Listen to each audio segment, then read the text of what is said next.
Hi ma'am ko kamay tawrarige nungainaribo ngasigi video asidi especially Leishabi gi oina semjabani Luhongba makeup oidoni ko ado kaim kaide ko mauna oragasu jamina su makeup se apambasina sum tawba yai ado di horasi makeup se makeup hojung mamang de skin care hana fajana tawbirani haibadi skin prep toner serum moisturizer ama lawraga taibigani daytime tawba makeup oragana sunscreen ama lawraga taigani adagi matungda makeup hoba yare ko makeup की are steps दी मैं primer होइदोनी आया लोरी primer से Mars की illuminating primer नी बको सिगी से हमना होगा यामना Fai ma'am अदुगा dewy makeup पांबा ओरगदी सिगी primer से पूरा best ओइगनी यामना होगा यामना फगनी को मरम दिसदा मागी साइनिंग अमका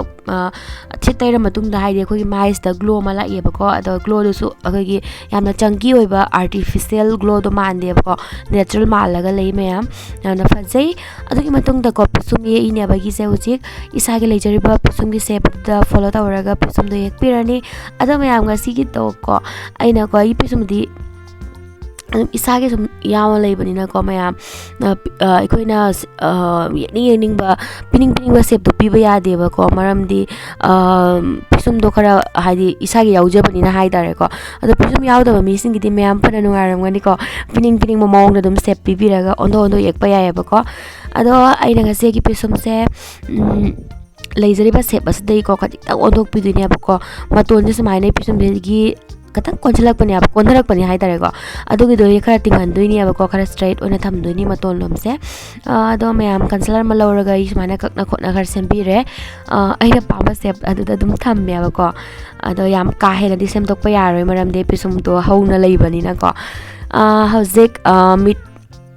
मिट हाना तौदुनी को ngasi मेकअप से आई मेकअप हाना तौदुनी अब को अदुना कंसीलर म लौरे कंसीलर म लौरगा मिट मथक मिट मखा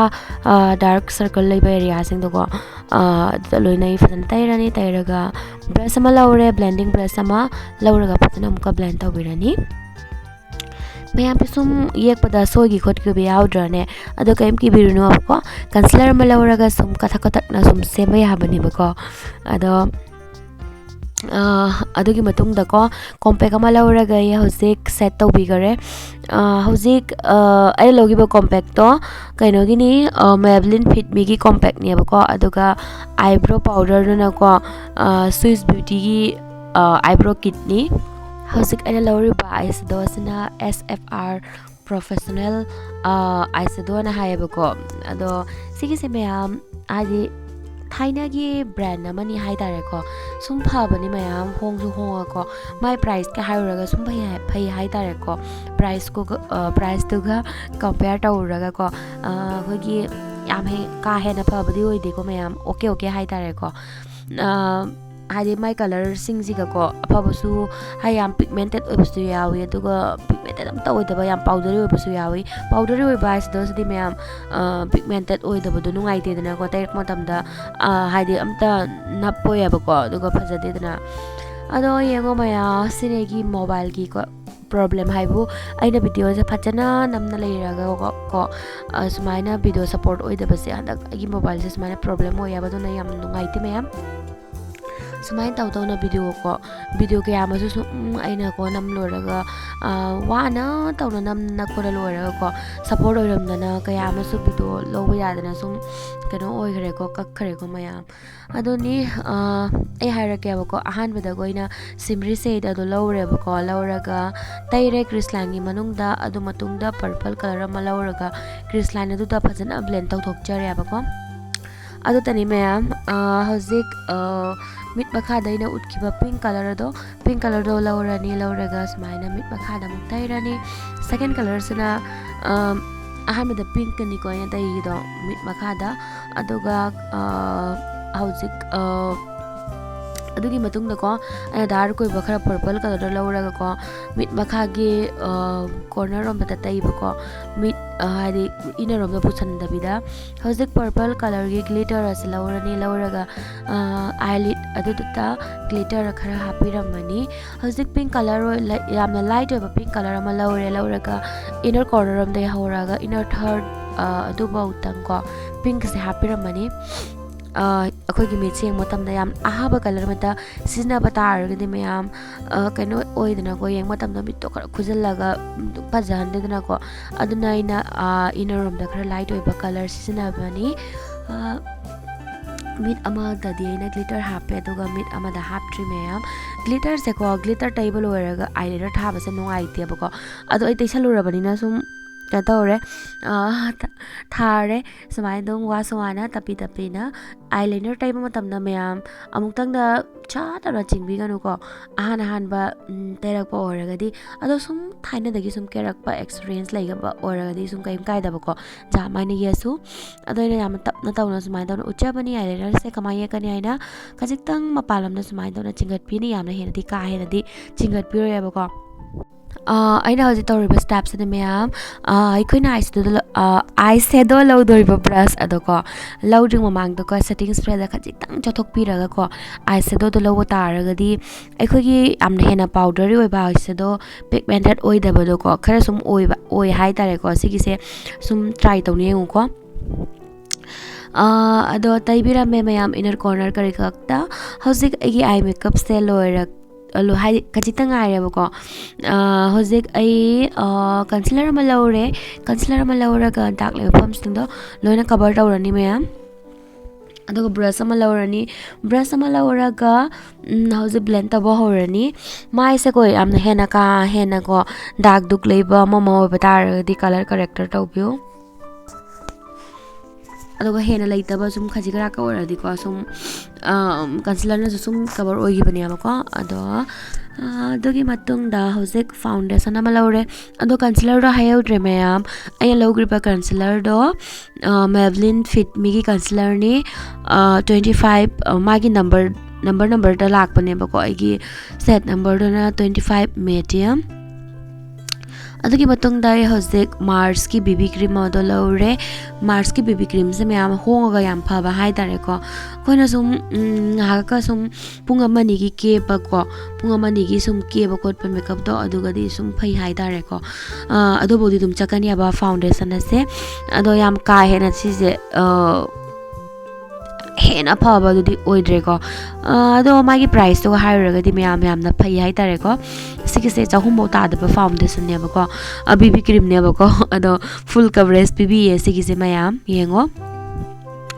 ꯍꯧꯖꯤꯛ ꯇꯩ ꯂꯣꯏꯔ ꯃꯇꯨꯡꯗ ꯀꯣꯝꯄꯦꯛ ꯑꯃ ꯂꯧꯔꯦ ꯑꯩꯅ ꯂꯧꯔꯤꯕ ꯀꯣꯝꯄꯦꯛ ꯑꯁꯤꯅ ꯃꯦꯕꯂꯤꯟ ꯁꯤꯁꯨ ꯆꯞ ꯃꯥꯟꯅꯩꯀꯣ ꯑꯩꯁꯦ ꯃꯦꯕꯂꯤꯟꯒꯤ ꯄ꯭ꯔꯣꯗꯛꯠꯁꯦ ꯌꯥꯝ ꯄꯥꯝꯃꯦ ꯑꯗꯨꯅ ꯑꯩ ꯃꯦꯕꯂꯤꯟꯒꯤ ꯑꯌꯥꯝꯕꯅ ꯁꯤꯖꯤꯟꯅꯩꯌꯦꯕꯀꯣ ꯃꯦꯕꯂꯤꯟ ꯐꯤꯠꯃꯤꯒꯤ ꯀꯣꯝꯄꯦꯛ ꯑꯃ ꯂꯧꯔ ꯐꯖꯅ ꯁꯦꯠ ꯇꯧꯖꯈꯔꯦ ꯍꯧꯖꯤꯛ ꯀꯣꯟꯇꯣꯔ ꯄꯥꯎꯗꯔ ꯑꯃ ꯂꯧꯔꯦ ꯑꯩꯅ ꯂꯧꯔꯤꯕ ꯀꯣꯟꯇꯣꯔ ꯄꯥꯎꯗꯔ ꯑꯁꯦ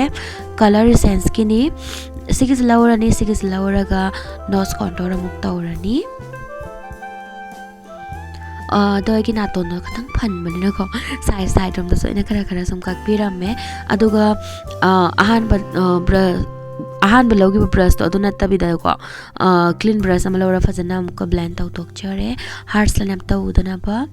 ꯃꯥꯒꯤ ꯑꯇꯣꯞꯄ ꯀꯣꯟꯇꯣꯔ ꯇꯧꯒꯗꯕ ꯖꯒꯥꯁꯤꯡ ꯑꯗꯨꯗꯁꯨ ꯂꯣꯏꯅ ꯀꯣꯟꯇꯣꯔ ꯇꯧꯕꯤꯔꯦ ꯃꯌꯥꯝ ꯀꯣꯟꯇꯣꯔ ꯇꯧꯔ ꯃꯇꯨꯡꯗ ꯑꯩꯅ ꯍꯧꯖꯤꯛ ꯇꯧꯗꯣꯏꯁꯦ ꯕ꯭ꯂꯁꯅꯤ ꯕ꯭ꯂꯁ ꯑꯃꯨꯛ ꯇꯩꯔꯅꯤ ꯃꯌꯥꯝ ꯀꯣꯟꯇꯣꯔꯒ ꯕ꯭ꯂꯁꯀ ꯍꯥꯏꯂꯥꯏꯇꯔꯒꯁꯦꯀꯣ ꯀꯣꯟꯇꯣꯔꯁꯤꯅ ꯈ꯭ꯋꯥꯏ ꯃꯈꯥ ꯊꯪꯗꯣꯏꯅꯤ ꯕ꯭ꯂꯁꯅ ꯃꯌꯥꯏꯗ ꯑꯗꯨꯒ ꯍꯥꯏꯂꯥꯏꯇꯔꯅ ꯃꯊꯛꯇ ꯅꯥꯇꯣꯟꯗ ꯈꯖꯤꯛ ꯈꯗꯥꯡꯗ ꯈꯖꯤꯛ ꯑꯃꯨꯛ ꯅꯥꯟꯖꯟꯕꯤꯔꯝꯃꯦ ꯍꯥꯏꯂꯥꯏꯇꯔ ꯑꯃ ꯂꯧꯔꯒ ꯑꯃꯨꯛꯀ ꯕ꯭ꯂꯁ ꯊꯥꯈꯤꯕꯗꯨꯒꯤ ꯃꯊꯛꯇꯨꯒ ꯇꯩꯕꯤꯔꯅꯤ ꯂꯥꯏꯕꯛꯇ ꯈꯖꯤꯛ ꯑꯗꯨꯒ ꯆꯤꯟꯕꯥꯟ ꯑꯗꯒꯤ ꯕ꯭ꯔꯥꯎ ꯕꯣꯟ ꯈꯗꯥꯡ ꯑꯗꯨꯒꯁꯨꯈꯔ ꯇꯩꯕꯤꯔꯝꯃꯅꯤ ꯍꯥꯏꯂꯥꯏꯇꯔ ꯑꯗꯣ ꯍꯥꯏꯗꯤ ꯁꯣꯝꯅ ꯍꯥꯏꯂꯥꯏꯠ ꯇꯧꯅꯤꯡꯕ ꯖꯒꯥꯁꯤꯡꯗꯨꯒꯀꯣ ꯁꯨꯝ ꯇꯩꯔꯅꯤ ꯃꯁꯀꯔꯥ ꯑꯃ ꯂꯧꯔꯅꯤ ꯃꯌꯥꯝ ꯃꯁꯀꯔꯥ ꯑꯃ ꯂꯧꯔꯒ ꯃꯤꯠ ꯃꯈꯥꯒꯤ ꯄꯥꯁꯦꯀꯣ ꯑꯗꯨꯒꯁꯨ ꯐꯖꯅ ꯇꯩꯕꯤꯔꯅꯤ ꯇꯩꯕꯒ ꯇꯩꯗꯕꯒ ꯃꯌꯥꯝ ꯈꯦꯠꯅꯕꯗꯣ ꯁꯨꯝ ꯎꯕꯤꯔꯝꯒꯅꯤ ꯌꯦꯡꯉꯣ ꯍꯧꯖꯤꯛ ꯄꯥ ꯑꯃ ꯂꯧꯔꯦ ꯂꯧꯔꯒ ꯍꯥꯞꯆꯤꯜꯂꯅꯤ